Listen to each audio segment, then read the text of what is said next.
খুব দুঃখের সহিত আজকে আমি আপনাদের সামনে আমি প্রেস মিট করতে যাচ্ছি। গত কিছুদিন আগে আমাদের মাননীয় বিধায়ক সুদীপ রায় বর্মনজি বিধানসভায় এবং উনি কংগ্রেস পার্টি অফিসে আমার নামে যে এলিগেশনগুলি আনছে, প্রথম এলিগেশন আনছে যে স্বর্গীয় ডাক্তার ইলালুর বিল্ডিং নাকি আমি 60 কোটি টাকা দিয়া বিল্ডিং খরিদ করছি। আমি মাননীয় বিধায়ককে আমি চ্যালেঞ্জ করি যে অ্যাডভাইজার কমিউনিটি যে উনি আমার নামে যে এলিগেশন করেছে যে আমি 60 কোটি টাকা দিয়ে আমি এই বিল্ডিং করেছি, যে বলেছি এই বিল্ডিং যদি প্রমাণ করে যে বিকাশ দেববর্মা এই বিল্ডিংটা খরিদ করেছে, এটা কিনেছে বিকাশ দেববর্মা, যদি প্রমাণ করতে পারে আমি রাজনৈতিক জীবন থেকে আমি সন্ন্যাস নিব। আমি চ্যালেঞ্জ দিয়ে বলছি। আর যদি উনি প্রমাণ যদি না করতে পারেন, আমার বিধায়ক সুদীপ বাবু প্রমাণ যদি না করতে পারেন, আমি আপনাকে 48 ঘন্টা টাইম দিয়েছি, আমি প্রমাণ করে দেখাতে হবে যে বিকাশ দেববর্মা এই অ্যাডভাইজার জমির বাড়িটা বিকাশ দেববর্মা। যদি প্রমাণ না করতে পারেন, আপনি এই বিধানসভা থেকে আপনি সারা ত্রিপুরার জনগণের কাছে আপনার ক্ষমা চেতে হবে, আপনার মিডিয়ার সামনে এসে যে ক্ষমা চেতে হবে যে বিকাশ দেববর্মার এই বিল্ডিংটা, এই যে ইলালুদের যে জমিন খরিদ হয়েছে এটা আমার না। আমি এটা বলছি যে এই দপ্তর ইলালুর যে অ্যাডভাইজার জমিনের যে বিল্ডিংটা আমি খরিদ করি নাই। এটা আপনারা আমি চ্যালেঞ্জ যা বলছি, আমি খরিদ করি নাই এই বিল্ডিংটা। আমি তবে বলে দিচ্ছি আপনাদেরকে, মিডিয়া নেটের মালিক অনিল চৌমনি দোকান আছে, মোবাইলের দোকান আছে, ওনার নাম মিডিয়া নেটের মালিক পার্থ সরকার, উনি এই জায়গাটা খরিদ করেছেন এবং 29/1/2024 ও রেজিস্টার করেছে। আর উনি বলেছেন যে পেট্রোল পাম্প নাকি আমার তেলিয়ামুড়া এবং তেলিয়ামুড়াতে আছে। তেলিয়ামুড়া কোথাও আমার নামে, আমার বউয়ের নামে, আমার ছেলের নামে কোথাও পেট্রোল পাম্প নেই। আমি এই পেট্রোল পাম্পের আমি ডিটেলস আপনাদেরকে দেব, পুরা ডিটেলস দেব। এই পেট্রোল পাম্প সারা খোয়াই ডিস্ট্রিক্টের মধ্যে পেট্রোল পাম্প কোথাও নেই আমার নাম এখানে। আমি এটাও চ্যালেঞ্জ দিয়ে বলছি সুদীপ বাবুকে, যদি উনি প্রমাণ না করতে পারেন যে তেলিয়ামুড়াতে আমার বিকাশ দেববর্মার মিসেসের নামে পেট্রোল পাম্প আছে, আমি রাজনৈতিক জীবন থেকে সন্ন্যাস নিব। এটা আমি বলছি, চ্যালেঞ্জ দিয়ে বলছি সুদীপ বাবুকে। পেট্রোল পাম্প নেই আমার। আর একটা বলেছে যে খোয়াই বেহালা বাড়িতে আমার ছেলের নামে পেট্রোল পাম্প আছে। ও বলছে কি আমি পেট্রোল ঢুকাবো না, আপনার পেট্রোল পাম্প আছে, আমি পেট্রোল ঢুকাবো না। আমার পেট্রোল পাম্পই নেই, কোথাও ঢুকাবে সুদীপ বাবু? আমার খোয়াইয়ের মধ্যে কোথাও পেট্রোল পাম্প নেই আমার ছেলের নামে, কোথাও পেট্রোল পাম্প নেই সুদীপ বাবু। এটাও আমি চ্যালেঞ্জে বলছি। পেট্রোল পাম্প আমার ছেলে নামে, আমার ছেলে অনেক দিন আগে থেকে ট্রাই করে এসেছে এসটি ক্যাটাগরিতে, যে কোনো লোক any how ST non ST অনলাইনে পেট্রোল পাম্প অ্যাপ্লাই করতে পারে, যে কোনো লোক। আমার ছেলে পেট্রোল পাম্প করে নেই, আমার ছেলে LY পেয়েছে, এই দেখুন LY, পেট্রোল পাম্প নেই। শুধু ইন্ডিয়া ওয়েলস থেকে পেট্রোল পাম্পের এলওয়াই পেয়েছে। এলওয়াই পেয়েছে, দেখুন আপনাদেরকে, দেখুন এটা এলওয়াই পেয়েছে। পেট্রোল পাম্প হবে না হবে এটা পরের কথা, এখনো পেট্রোল পাম্প প্রসেসিং শেষ হয়নি, পেট্রোল পাম্প নেই। আমার ছেলের নামে কোথাও পেট্রোল পাম্প নেই। এটাও আমি চ্যালেঞ্জে বলছি, আপনি যদি এই বেহালা বাড়িতে আমার ছেলের নামে পেট্রোল পাম্প দেখাতে পারেন, জীবনে আমি রাজনীতি করব না, রাজনীতি করব না। কেন? আমি জনজাতি হওয়ার অপরাধ আমি করতে পারবো না, আমি করতে পারবো না। আমি কেন করতে পারবো না? আমি জনজাতি, তার জন্য আমি বিজনেসও করতে পারবো না, পেট্রোল পাম্পও করতে পারবো না, বিল্ডিংও করতে পারবো না, আমি কিছু করতে পারবো না।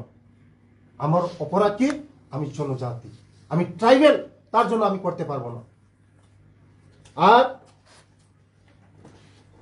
আমার কক বড় ভাষাকে, আমার মাদার ল্যাঙ্গুয়েজকে উনি অসম্মান করেছেন, আমার মাদার ল্যাঙ্গুয়েজকে অসম্মান করেছেন Sudip babu. Mother language, second language, first language Bengali, second language Kok Borok, আপনার জানা থাকা উচিত। আমার কক বরক ভাষাকে, আমার মাদার ল্যাঙ্গুয়েজকে আপনি সেদিন পবিত্র বিধানসভাকে অপমান করেছেন, আমার কক বরক ভাষাকে আপনাকে রেহাই দেওয়া হবে না। এই ত্রিপুরার মানুষ, আমার জনজাতির লোক, কেউ রেহাই দেবে না।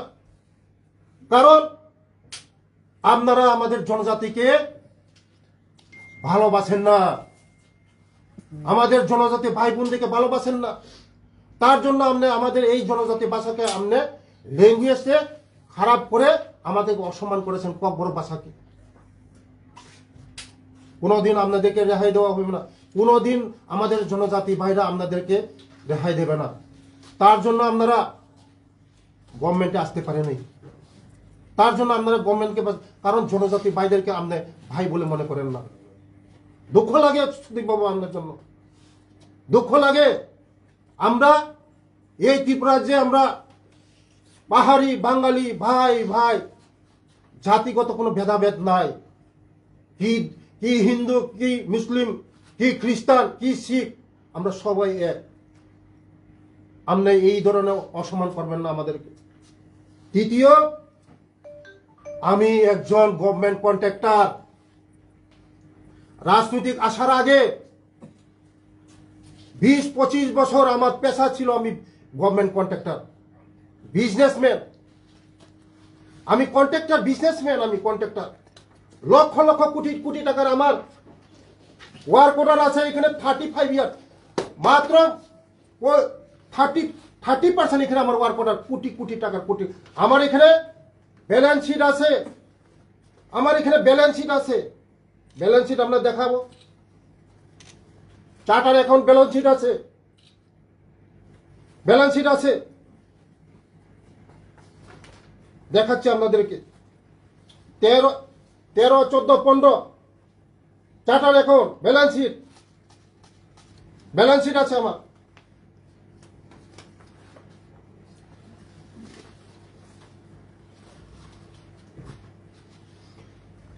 পনেরো, 16, 18 দেখুন। আমি রাজনীতিকে এসেছি কত 23-এ।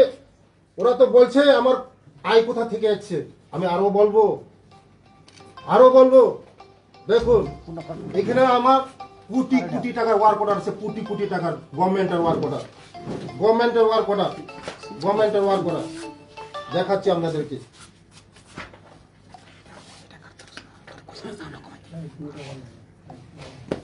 এই ওয়ার্ক অর্ডার গুলো দেখুন, কোটি কোটি টাকা।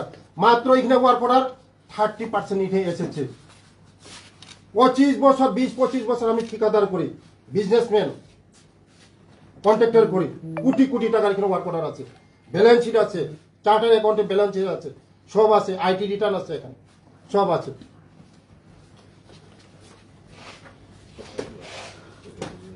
আর উনি বলছেন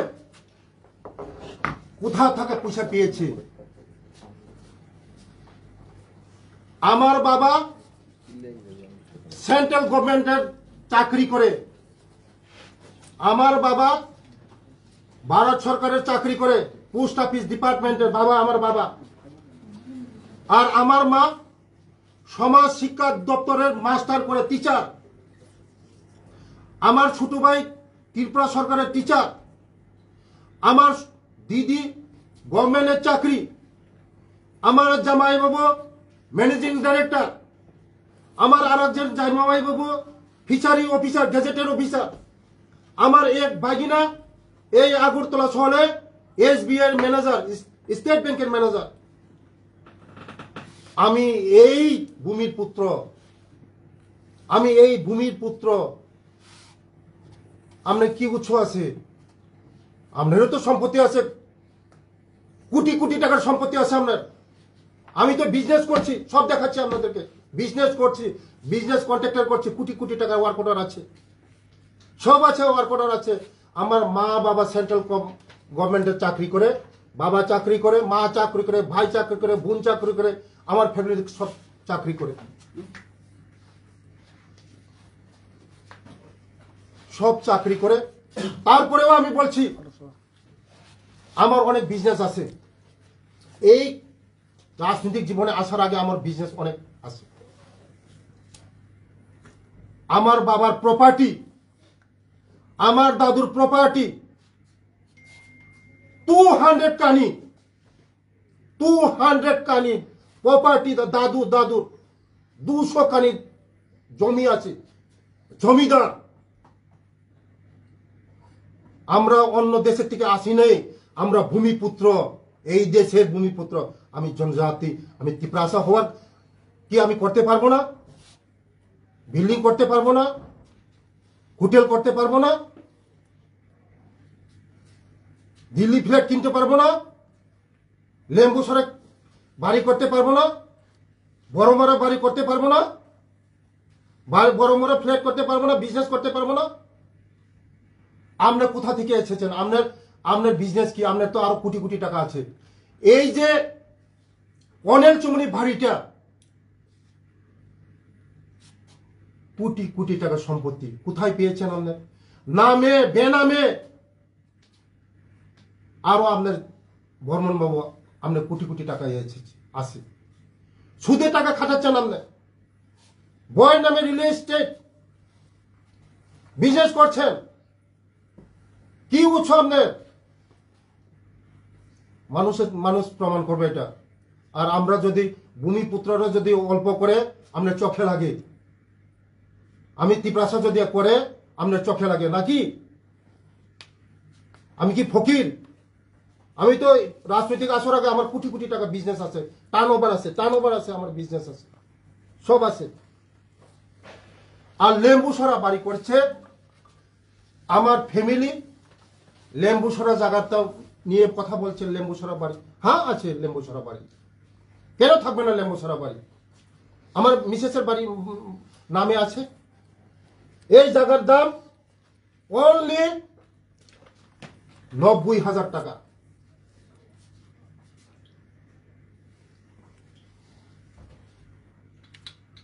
বীরমণি দেববর্মার কাছে কিনেছে ওর ভাই। আগেও ছিল, এই বিল্ডিংটা দুতলা ছিল, বিল্ডিং দুতলা ছিল, বীরমণি দেববর্মা থেকে কিনেছেন। দেখুন এটা রেজিস্টার, এটা register, government register. Birmani Debbarma থেকে কিনেছে, বীরমণি দেববর্মা। কত? 90,000 টাকা করে এটা বিল্ডিং কিনেছে। মৌসুমী দেববর্মা এবং বীরমণি দেববর্মা। দেখুন 90,000 টাকা করে জায়গা কিনেছে। এবং বিল্ডিং প্রথমে আরেকটা একতলা ছিল বিল্ডিং, সেকেন্ড হ্যান্ড বাড়ি। এটা এখন রিপেয়ারিং করেছে। আমার মিসেসের আয় কি এটাও বলতে পারেন আপনারা? আমার মিসেসের আয় কি? আমার মিসেসের নামে ওর বাবা জমিদার ছিল, আমার শ্বশুরও জমিদার ছিল। মিসেসের নামে একটা টাওয়ার আছে 10 বছর ধরে, 12টা ইনভার্টার টাওয়ার। এগ্রিমেন্টটা দো।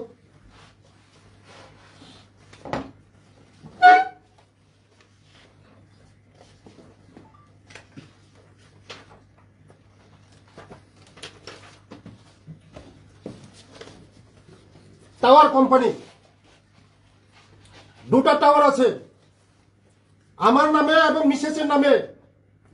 এয়ারটেল টাওয়ার মোবাইল টাওয়ার 10 বছর আগে প্রায় আজকের দিনে 16-17 লাখ টাকা পেয়েছি। এটা টাওয়ার মোবাইলের টাওয়ার 10 বছর আগের কথা। এটা আমার মিসেসের নামে এবং আমার নামে টাওয়ার আছে। দুটা টাওয়ার আছে। 12টি ইনফেটেল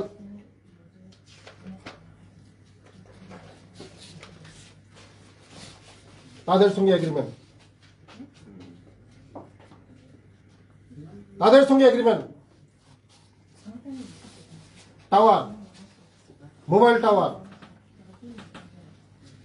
দুটা মোবাইল টাওয়ার আছে আমার নামে এবং আমার মিসেসের নামে। মাসে 14,000 টাকা পাই। মাসে 14,000 টাকা 10 বছর আগে আপনারা হিসাব করুন। আর আমি তো কন্ট্রাক্টর করতাম। কন্ট্রাক্টর করলে তো জিনিস লাগে, গাড়ি লাগে, জেসিপি লাগে। আমার নামে জেসিপি ছিল। একটা জেসিপির দাম কত? 35 লক্ষ টাকা জেসিপি। দেখুন আমি বলে ফকির।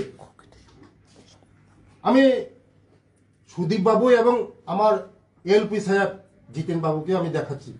জিতেন বাবু দেখুন, আমরা তো বলছেন, জিতেন বাবু বলছে আমার এই উৎসটা কি, আমি কিভাবে বাড়ি কিনছি, এই উৎসগুলো দেখুন। আমরা জেসিপি ছিল, জেসিপি 2015 সালে আমার নামে বিকাশ দেববর্মা শ্রীরাম ফাইন্যান্স থেকে নিয়েছি জেসিপি।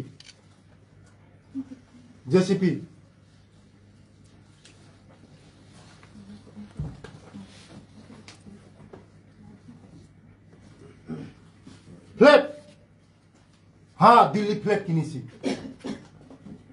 দিল্লি ফ্ল্যাট কেনা হয়েছে। কত টাকা? ওরা তো বলছে কোটি কোটি টাকা। দিল্লি ফ্ল্যাট কেনা হয়েছে, এটা আমি স্বীকার করবো না। দিল্লি ফ্ল্যাট কেনা হয়েছে আমার মিসেসের নামে 20 লক্ষ টাকা। এটা রেজিস্টার, দিল্লি রেজিস্টার। 20 লক্ষ টাকা ফ্ল্যাট।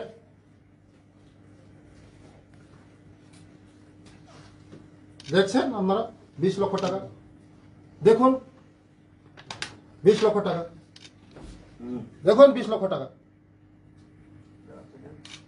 20 লক্ষ টাকা।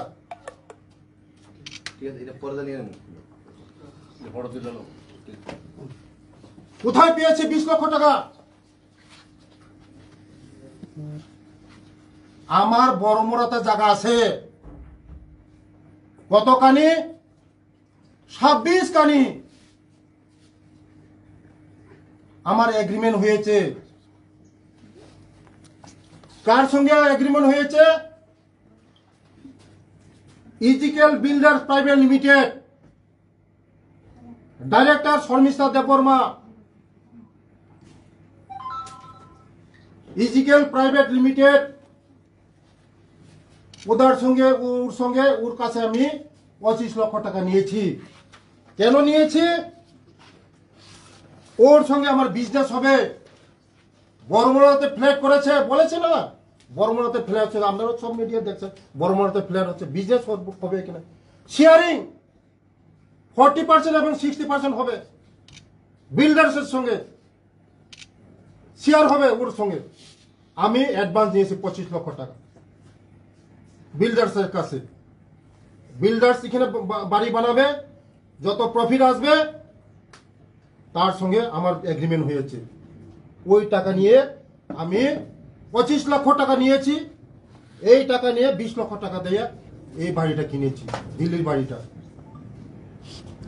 কিনেছি।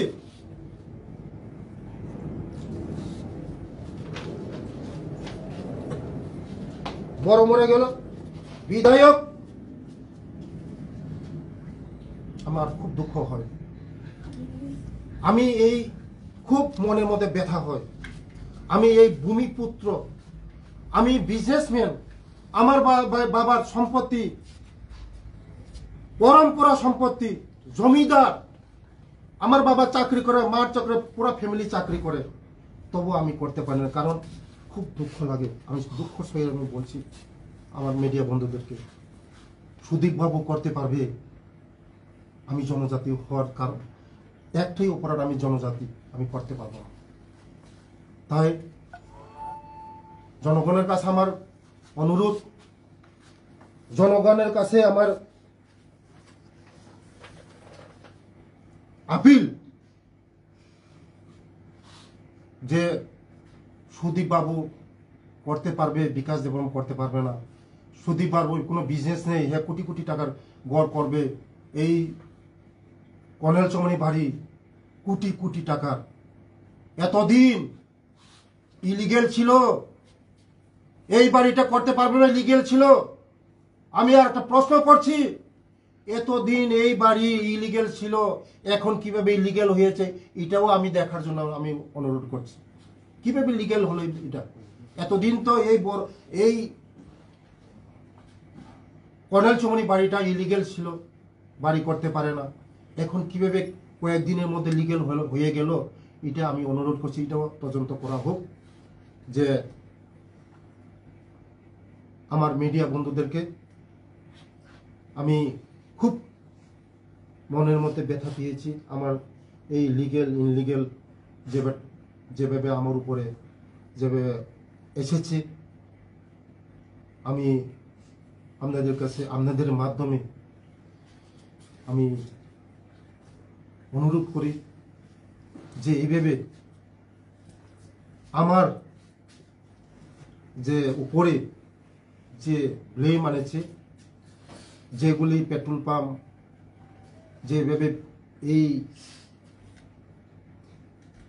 অ্যাডভাইজার চৌমনির এগুলি সম্পূর্ণ মিথ্যা, এটা আমার উপরে ব্লেম আনেছে, আমার এই পলিটিক্যাল ক্যারিয়ারকে খারাপ করার জন্য, আমার পলিটিক্যাল লাইফটাকে খারাপ করার জন্য এনেছে।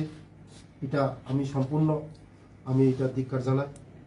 এবং ওর যদি 48 ঘন্টার মধ্যে যদি সুদীপবাবু আমরা যদি প্রমাণ যদি না করতে পারেন যে এই যে এই অ্যাডভাইজার চৌমনি এবং এই তেলিয়ামরা পেট্রোল পাম্প এবং এই খোয়াই বেহালাবাড়ি পেট্রোল পাম্প, এটা যদি 48 ঘন্টা যদি আপনি প্রমাণ যদি না করতে পারেন, আমি আপনার উপরে মানহানি কেস করব, আপনার উপরে আমি মানহানি কেস করব। 48 ঘন্টা টাইম দিয়েছি, আপনিও এসে বলতে হবে প্রেসের সামনে যে আমি যেটা বলেছি এটা আমি ভুল তথ্য দিয়েছি বলে আপনিও প্রেসের সামনে এসে এই প্রেস মিট করতে হবে, না হলে আপনাকে আমি আমার মানহানির কেস দেব। এই সর্বশেষ আমি আমার মিডিয়া বন্ধুদেরকে ধন্যবাদ জানাই, সবাইকে ধন্যবাদ জানাই, কারণ আমার যে মিডিয়া বন্ধুদেরকে শুভেচ্ছা রইল, এই বিশ্বকর্মার শুভেচ্ছা রইল, সবাইকে নমস্কার, ধন্যবাদ, যত্ন করুন। বিধানসভায় গেছে উনি আলোচনাটা তুলেছেন, আপনি বিধানসভাতেও বক্তব্য রেখেছিলেন, সরাসরি তখন আপনি এবং সুদীপবাবু ছিলেন, তখন কেন আপনি সেই বক্তব্যটা খণ্ডন করেননি? এবং এই বক্তব্যটা খণ্ডন করতে 5 তারিখের পর 14 তারিখ কেন লাগলো? 1989 থেকে আমি যে কন্ট্রাক্টর করছি, এই পেপারসগুলি আজকে 20-25 বছরের যে পেপারসগুলি এটা রেডি করতে তো অনেক টাইম লেগেছে না। এই এত মানে কোথায় ছিল 25 বছর আগের কথা, 25 বছর আগের কথা ছিল, এগুলি তো ম্যানেজ করতে তো আমার অনেক সময় লেগেছে। তার জন্য আমি চেয়েছিলাম আমার যে ডিপার্টমেন্ট ও আরবার বলেছে যে 1400 কোটি টাকার ব্যাপার বলেছে, এটা তো আপনাদের কাছে আমার ডিপার্টমেন্টে কালকে বলে দিচ্ছে। এই 1400 কোটির ব্যাপারের মধ্যে আমার যে এই যে ট্রিপস ওয়ার্ল্ড ব্যাংকের ব্যাপার তো এটা সব সম্পূর্ণ আলাদা, এটা আমার কাছে কোনো ফাইলই আছে না, কারণ ওর চেয়ারম্যান হচ্ছে এটা সেক্রেটারি এবং চিফ সেক্রেটারি। ওয়ার্ল্ড ব্যাংক বলেছে না, ওয়ার্ল্ড ব্যাংকের থেকে টাকা কোটি কোটি খেয়েছে, ওয়ার্ল্ড ব্যাংকের ব্যাপারটা আপনাদেরকে পরিষ্কার বলে দিয়েছে কালকে আমার সেক্রেটারি ডাইরেক্টর সাহেব বলে দিয়েছে, আপনাদেরকে পেপারসও দিয়েছে। ওয়ার্ল্ড ব্যাংকের আমার কোনো কিছু এক টাকা আমি খাইনি, 1 টাকা করাপশন করিনি ওয়ার্ল্ড ব্যাংকে। ওয়ার্ল্ড ব্যাংকের আমার এখানে ফাইলই আসে না। ওয়ার্ল্ড ব্যাংকের সম্পর্কে আমি কিছু জানি না। ওয়ার্ল্ড ব্যাংকটা আলাদা ডিপার্টমেন্ট, আলাদা সোসাইটি। এটা ওয়ার্ল্ড ব্যাংকটা আলাদা সোসাইটি। আমি যেটা পার্সোনাল অ্যাটাক করেছে এই অ্যাটাকটা আমি দিয়েছি। নমস্কার। আর কোনো প্রশ্ন আছে? দাদা, প্রশ্নটা হচ্ছে স্পেসিফিক্যালি আপনার বিরুদ্ধে বিধানসভায় অভিযোগ করেছে। আপনি সেখানে প্রমাণ না দিলেও সেই অভিযোগ খণ্ডন করার স্কোপ আপনার কাছে ছিল। আপনি স্বাধিকার ভঙ্গের অভিযোগ আনতে পারতেন স্পিকারের কাছে। আপনি একজন বিধানসভা সদস্য হিসাবে আপনি স্পিকারের কাছে আপনার ডিমান্ড রাখতে পারতেন। সুযোগ ছিল আপনার কাছে, অপোজিশনও ছিল সেখানে। সেই সুযোগটা আপনি কেন কাজে লাগাননি? আপনারা দেখেছেন, আপনারা আসেন। আমি তো সেদিন বলেছি, দাঁড়িয়ে বলেছি, আমার ছেলে ডিপ্লোমা ইঞ্জিনিয়ার। আমার ছেলে বিজনেস করতে পারবে না, কোন লেখা আছে? আমার ছেলে বিজনেস করতে পারবে না লেখা আছে? আমি তো বলেছিলাম সেদিন আমার ছেলে বিজনেস করবে, বিজনেস করছে। আমি বলেছিলাম তো যে এই যে এভিডেন্সগুলি, যতগুলি এভিডেন্স আছে 89 থেকে আমি 20-25 বছর আগে থেকে আমি কন্ট্রাক্টর করি। এটা তো বাইর করতে অনেক টাইম লেগেছে আমার। তার জন্য আমার ডিপার্টমেন্ট না করলে ব্রিফ না, আমার ডিপার্টমেন্টের যেটা আমার প্রবলেম যেটা এসেছে যে ওয়ার্ল্ড ব্যাংক ব্যাপার, ওয়ার্ল্ড ব্যাংক সম্পর্কে তো আমি জানা নেই। ওয়ার্ল্ড ব্যাংক সম্পর্কে তো ওরা গতকাল দিয়েছে, তারপরে আমি নেক্সট দিয়েছি আজকে। আমি ডিপার্টমেন্টকে ওয়ার্ল্ড ব্যাংকের ব্যাপারে তো ব্লেম উঠেছে আমাকে, যে ওয়ার্ল্ড ব্যাংকে কোটি কোটি হাজার কোটি খেয়ে নিয়েছে। ওয়ার্ল্ড ব্যাংকের ব্যাপারটা ওরা ডিপার্টমেন্ট পরিষ্কার করে আপনাদেরকে বলে দিয়েছে। ওয়ার্ল্ড ব্যাংক গতকাল প্রেস করেছে, আজকে আমার ব্যাপারে আমি প্রেস করেছি। আর কোনো আছে? স্যার, আপনার বাড়ি নিয়ে একটা অভিযোগ। একটা বাড়ি আপনার বাড়িতে দেখা গেছে একটা দেওয়াল উঠেছে, বাউন্ডারি ওয়াল, যাতে খরচ হয়েছে প্রায় 8 লক্ষ টাকা, 9 লক্ষ টাকার মতো, যেটাতে দেখা যাচ্ছে আপনি টাকাটা ব্যবহার করেছেন ট্রাইবেল ওয়েলফেয়ারের টাকা। মানে আপনি নিজে বলছেন যে আপনার এত কোটি কোটি টাকা রয়েছে, আপনি বিশাল বিজনেস করেন, সেই জায়গাতে মানে আপনার বাড়ির নিজস্ব ব্যক্তিগত দেওয়াল উঠাতে আপনি কেন ট্রাইবেল ওয়েলফেয়ারের টাকা ব্যবহার করলেন? এটা সত্যি। এখানে তো আমার সিকিউরিটিরা থাকবে, সিকিউরিটি গার্ড থাকবে। আমি তো সরকারের টাকা নিয়ে এসে আমার বাড়ি করছি না। এটা সিকিউরিটির জন্য, সেফ গার্ডের জন্য, আমাদের যে হাউস বোটের সিকিউরিটির জন্য এটা বাউন্ডারিতে করা হচ্ছে। আমার সিকিউরিটি থাকবে তো এখানে, সিকিউরিটির ব্যাপার আছে। যে টাকাটা খরচ হয় সেটা কি পিডব্লিউডি থেকে খরচ হয় বাড়িটা নির্মাণ বা দেওয়াল নির্মাণ করতে, নাকি ট্রাইবেল ওয়েলফেয়ার থেকে খরচ হয়? এটা করা হয়েছে। এটা আপ টু খোয়াই ডিএম ছিল, ডিএম থেকে এটা আরডি ডিপার্টমেন্ট থেকে ব্লকে গিয়েছে, ব্লক থেকে করা হয়েছে। কিন্তু এখানে দেখাচ্ছে name of scheme and financial year tribal welfare 2023-2024, মানে স্কিমটা হচ্ছে ট্রাইবেল ওয়েলফেয়ার। মানে আপনার বাড়ির ওয়াল তৈরি হবে সেটা কি জনজাতি কল্যাণ? আমি বলছি আপনাদেরকে, মিডিয়া বন্ধুকে বলছি,